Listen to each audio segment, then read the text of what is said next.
What up, guys? I'm David from The Lobster. In my last video, I talked about different video ideas that I had for what I could do as a follow-up to my amazing first video, and I got one request, and that was a request to talk about my fan theory for the movie Clue, which was made in 1985. Famous movie starring Tim Curry, other people. The movie is weird. Like if you've never heard of Clue, if you've never seen it, it was kind of there's a weird situation around it. The movie was made with 3 different endings. It was a mystery with 3 possible outcomes, like 3 different murderers. What they did was they randomly sent the movie to different theaters with a random ending. If you want to see all 3 ends to the mystery, you'd have to go see the movie multiple times. It didn't do that well in theaters, from what I've read. But when they released it on video and DVD and stuff, they decided, hey, let's show all 3 endings on the DVD. And they're like, this person did it. But how about this? This could have happened too. And then after that, they say, but this is the real ending. And then they show you the true ending of Clue. And this is going to go into spoilers. So if you haven't seen the movie, you probably should see the movie because it's kind of awesome. So yeah, click away if you don't want to get spoiled. So my problem with the endings, right? We have the first one where Miss Scarlet did it, second one where Miss Peacock did it, and the third one where everybody did it except for Mr. Green. My problem is that there are some errors in the film that make all of these endings impossible. In terms of the timeline, there are things that don't add up with any of the endings, things that cannot be accounted for. There are a few YouTube channels that have talked about which ending is the real ending, and most people seem to agree that the most plausible ending is the ending where Miss Scarlet commits the crime. I don't want to do that. I don't want to think of which of the 3 endings is the most probable. I want to look at the different parts of the timeline of the movie, and I want to try to create my own ending that is actually what would have happened. And I'm trying to figure out if there is a set of killers that could have committed this crime based on all the things that happened in the film. And I think I've done that. I think I have a theory about who did it. It makes a little bit of sense. It makes more sense than the endings. At least to me, it makes more sense. But it's still kind of crazy. I just wanted to say that this person did it. So yeah, let's get into my theory for how the movie Clue should have ended. So here's the first thing that doesn't add up about the real ending. I'm talking about the third ending where everyone did it. In the third ending of Clue, Mrs. White is supposed to be the one to kill Yvette, and that cannot happen. Mrs. White had a very solid alibi for why she could not have strangled Yvette. In the movie, there's the scene where the light flips off, and then rapid fire, just 3 murders happen, and the first one to get murdered is Yvette. So everyone in the house has split up. And Mrs. White is upstairs on the 3rd level of the house. And there's this one very specific shot where Mrs. White is in one of the bedrooms and it's all dark and a giant jack-in-the-box just pops up and scares her. And she starts screaming. When Mrs. White starts screaming, that's when we see Yvette walking down the stairs to get to the library. And that's where she dies. But as she's walking down the stairs, you can still hear Mrs. White screaming from the upstairs bedroom.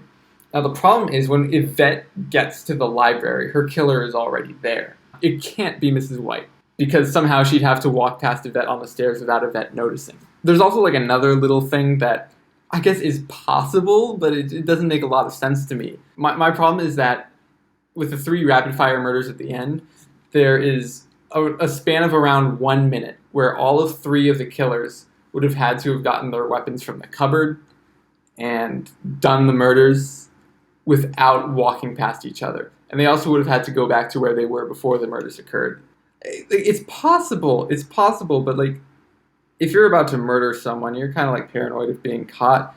You think you'd notice other people running to the same room you're running to get your weapons from? And then one of the murderers is just at the front door, where you kind of have to look at the front door if you're going to run to the cupboard room to put your weapon away. There's another thing that's possible, but very, very unlikely and kind of stupid. If Wadsworth is the one to kill the singing telegram girl, he would have had to have shot the singing telegram girl ran back up the stairs into his bedroom where he gets lost. And then when he finds the door to get out, it turns out to be the door to the restroom, and he walks into the shower and, turns the shower on. And that's really funny, but it doesn't make much sense in the grand scheme of things. If we're going to find who the actual murderer is, we need to look at everyone's alibis. To do this, what I thought I should do is I thought I should think of, okay, who can flip off the electricity? Who would be able to do that without being noticed? Who would have the opportunity to do it? The two people I ruled out almost immediately were Professor Plum and Miss Peacock. Because if they were to shut off the electricity and then be shown in the basement again, that means they would have had to have run up the stairs, flipped off the electricity, and then run back down to the basement again. I don't know why a murderer would want to do that. We already talked about Mrs. White having an alibi for Yvette's murder, so she's also kind of ruled out for a suspect. She probably isn't the one to flip off the electricity. Okay, and then we can also rule out Wadsworth because he's also shown in his bedroom after the electricity is shut off. So there are only a few people that are not shown after the electricity goes off. And those people are Mr. Green, Colonel Mustard, and Miss Scarlet. These are the only three people that we don't know their whereabouts. Yvette could have shut off the electricity, but then she would have had to walk upstairs again, which there is a reason she could have done that. The only logical explanation I can think of is that she switches off the electricity, and then because she knows that Wadsworth knows where the electricity shut off is, she goes upstairs to close the door on Wadsworth so that he cannot get out of his room, and then we see her walking down the stairs after she has done that. That makes a little bit of sense. I don't think we should rule out Yvette as a suspect just yet, but I do want to examine the scene where the door closes on Wadsworth. This is kind of a long sequence of events that basically can be summed up in Yvette didn't shut the door on Wadsworth, he accidentally kicked it shut with his foot. If you don't want to hear me explain this part, just skip ahead in the video. So I originally thought our first clue was when a door to the master bedroom was unexpectedly shut when Wadsworth was inside. Who shut the door? That would be a good question to answer. The door is definitely not swinging shut on its own. There is some force behind the door swinging shut. So someone had to have closed it, and I need to figure out who it was. When you look closely at the footage, you can see that Wadsworth is in a sort of walk-in closet, and it's full of mirrors. The door that closes is a door that leads to the bedroom itself. It's the door that connects the closet to the bedroom. So when the door shuts, we can see at the right edge of the frame, we can see the real Wadsworth, not his reflection. We can see the actual Wadsworth where he is. Almost the entire door is in frame when it shuts. We can also see that there is nobody grabbing the handle and pulling it shut from the outside. The only person who could have closed the door would have to have been Wadsworth. He would have had to have kicked the corner of the door with his foot and closed it shut like that. So I don't think that Yvette was the one to close it. So then the question becomes, why is Yvette walking downstairs? So Yvette knows how to shut off the electricity, right? She works in that house.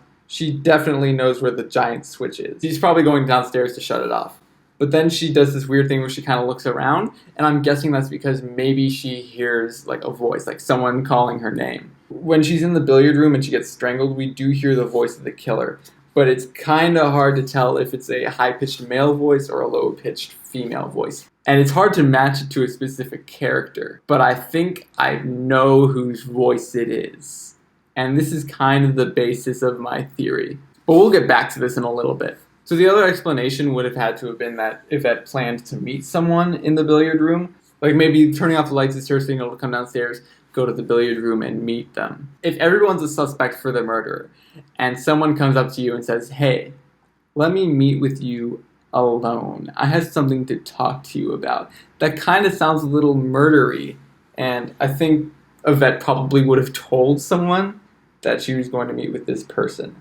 Or she probably just would have said no. The exception being if this person was Miss Scarlet, which, even then, even though she knew Miss Scarlet, I think it would have been a little suspect. I think she would have suspected something was going on. Another thing we can look at is the end of the scene that has all three murders in it. The people shown at the end of the murders are Mr. Green, Colonel Mustard, Mrs. White, and Wadsworth. So we've already established the innocence of Mrs. White. So let's rule her out right there. Also Wadsworth. We ruled him out as well. So the only two that we get new information on are Mr. Green and Colonel Mustard. We can see that Mr. Green, immediately following the singing telegram girl's murder, is still in the attic. It's safe to say he didn't have enough time to get to the attic again. That leaves Colonel Mustard. Colonel Mustard appears in the dining room, right? He ducks under a table. and then we see the table move because he hits his head on the bottom of it.